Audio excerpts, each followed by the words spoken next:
I should have mentioned one more thing. The puzzle is not just that the Ukrainians are fighting. That's a puzzle I've set up. The puzzle is also the reason that they give for why they're fighting. In the survey data, the number one reason people give why they're fighting is to protect the borders of the country, the territory. Number two is democracy, right? And so it's interesting that the first reason they give is the land.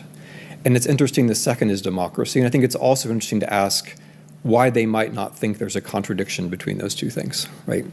Why they might think those two things are actually the same thing. Like I'm not trying to force the issue of saying like every Ukrainian today is somehow implicated in all of this. But I want to suggest that the old nation empire thing doesn't really work if the nation's older than the empire.